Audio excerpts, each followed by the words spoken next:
আসসালামু আলাইকুম। আজ বুধবার ২৬শে ফাল্গুন, ২১শে রমজান, ১১ই মার্চ। বাংলাদেশ বেতার রাজশাহী। স্থানীয় সংবাদ পড়ছি মাহমুদ শওকত।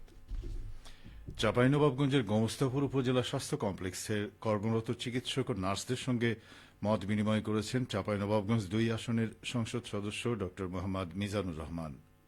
গতকাল উপজেলা স্বাস্থ্য কমপ্লেক্স সভাকক্ষে আয়োজিত এই মত বিনিময় সভায় সভাপতিত্ব করেন উপজেলা স্বাস্থ্য ও পরিবার পরিকল্পনা কর্মকর্তা ডাক্তার আব্দুল হামিদ। সভায় সংসদ সদস্য মিজানুর রহমান হাসপাতালের অপারেশন থিয়েটার দ্রুত চালু করতে প্রয়োজনীয় পদক্ষেপ ও একটি ডিজিটাল এক্স রে মেশিন প্রদানের আশ্বাস প্রদান করেন। সভায় উপস্থিত চিকিৎসক ও নার্সদের রোগীদের চিকিৎসা সেবা নিশ্চিত করার আহ্বান জানান এমপি। এদিকে নাটোর ৩ আসনের সংসদ সদস্য অধ্যক্ষ আনোয়ারুল ইসলাম আনু বলেছেন, প্রশাসনকে নিরপেক্ষভাবে দায়িত্ব পালন করতে হবে। সাধারণ মানুষের নাগরিক সেবা যেন ব্যাহত না হয়। সাধারণ মানুষই রাষ্ট্রের মালিক। গতকাল তিনি নাটোর সিংড়া উপজেলা পরিষদ সম্মেলন কক্ষে আয়োজিত এক প্রস্তুতি সভায় এসব কথা বলেন। সংসদ সদস্য বলেন, আইন শৃঙ্খলা রক্ষাকারী বাহিনীর সদস্যদের আইন মেনে কাজ করতে হবে, সন্ত্রাসীদের বিরুদ্ধে কঠোর হতে হবে এবং সাধারণ মানুষকে সুরক্ষা প্রদান করতে হবে। উপজেলা নির্বাহী অফিসার আবদুল্লাহ আল রিফাত সভায় সভাপতিত্ব করেন।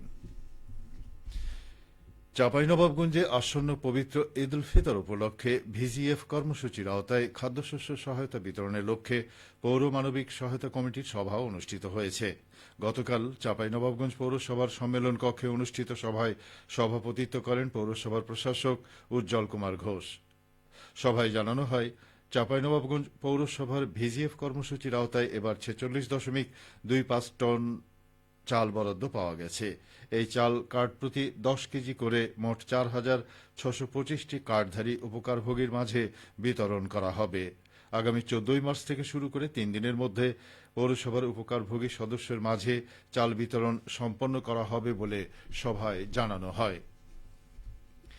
নওগাঁয় দরিদ্র জনগোষ্ঠীকে স্বাবলম্বী করার লক্ষ্যে এবছর সরকারি জাকাত ফান্ড থেকে ৭,৩৫,২৬৪ টাকা জাকাত বিতরণ করা হচ্ছে। গতকাল জেলা প্রশাসকের সম্মেলন কক্ষে এই কার্যক্রমের উদ্বোধন করেন জেলা প্রশাসক মোহাম্মদ সাইফুল ইসলাম। অনুষ্ঠানে জেলা জাকাত কমিটির সদস্য সচিব ও ইসলামিক ফাউন্ডেশনের উপপরিচালক মারুফ রায়হান বলেন, জেলায় ২০২৪-২৫ অর্থ বছরে জাকাত ফান্ডে মোট আদায় হয়েছে ৯,১৯,০৮০ টাকা। বিতরণের জন্য নির্ধারিত ৮০% অর্থ জেলার ১১টি উপজেলার ২২৩ জন দরিদ্র মানুষের মাঝে বিতরণ করা হচ্ছে। এই কার্যক্রম প্রতিটি উপজেলায় স্থানীয় জাকাত কমিটি বিতরণ করবে বলে জানানো হয়েছে। এদিকে নওগাঁর পোরশায় অগ্নিকাণ্ডে বসতবাড়ি হারানো ২ পরিবারকে পুনর্বাসনের লক্ষ্যে সরকারিভাবে সহায়তা প্রদান করা হয়েছে। গতকাল উপজেলা প্রশাসন দুর্যোগ ব্যবস্থাপনা অধিদপ্তর হতে এ সহায়তা প্রদান করে। বিতরণ অনুষ্ঠানে প্রধান অতিথি ছিলেন উপজেলা নির্বাহী অফিসার রাকিবুল ইসলাম।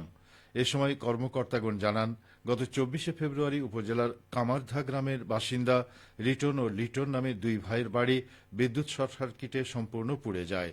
এ প্রেক্ষিতে পরিবার দুটির অনুকূলে বরাদ্দকৃত ২ বান্ডিল ঢেউটিন, নগদ ৬,০০০ টাকা, ৪টি কম্বল এবং ২ প্যাকেট খাবার সামগ্রী প্রদান করা হয়। সিরাজগঞ্জের রায়গঞ্জ উপজেলায় অনুমোদনহীন ৬টি ইটভাটার বিরুদ্ধে অভিযান চালিয়ে ১৯,৫০,০০০ টাকা জরিমানা করেছে পরিবেশ অধিদপ্তর। এ সময় অবৈধভাবে পরিচালিত ২টি ইটভাটা গুড়িয়ে দেওয়া হয়। গতকাল দিনব্যাপী পরিবেশ অধিদপ্তরের উদ্যোগে পরিচালিত ভ্রাম্যমাণ আদালতের মাধ্যমে এই অভিযান পরিচালনা করা হয়। অভিযান পরিচালনা করেন নির্বাহী ম্যাজিস্ট্রেট সাজ্জাদ জাহিদ রাতুল। জরিমানাকৃত ভাটাগুলো হল messrs Barna bricks ২ lakh, messrs Pratyay bricks ৩,৫০,০০০, messrs ADB bricks ৩ lakh, messrs Lamia bricks ৩ lakh, messrs Mama Bhagne bricks ৫ lakh, messrs RFB bricks ৩ lakh টাকা। পরিবেশ অধিদপ্তরের কর্মকর্তারা জানান, অনুমোদনহীন ইটভাটার বিরুদ্ধে নিয়মিত পদক্ষেপ নেওয়া হবে এবং জনস্বার্থে এ ধরনের অভিযান অব্যাহত থাকবে। খেলার খবর ক্রিকেট।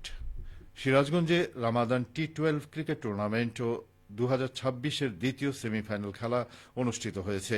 গতকাল সিরাজগঞ্জ সরকারি কলেজ মাঠে খেলাটি অনুষ্ঠিত হয়। দ্বিতীয় সেমিফাইনালে মুখোমুখি হয় সিরাজগঞ্জ ফাইটার্স ও ক্রিকেট একাডেমি। তীব্র প্রতিদ্বন্দ্বিতাপূর্ণ খেলায় ক্রিকেট একাডেমি বিজয়ী হয়। আগামী 15ই মার্চ অনুষ্ঠিত হবে রামাদান টি-12 ক্রিকেট টুর্নামেন্ট সিজন 1 এর ফাইনাল খেলা ও পুরস্কার বিতরণ। সবশেষে আবহাওয়া। আজ সকাল 6টায় রাজশাহীতে তাপমাত্রা ছিল 22.5 ডিগ্রি সেলসিয়াস। এ সময় বাতাসে আর্দ্রতার পরিমাণ ছিল 95%।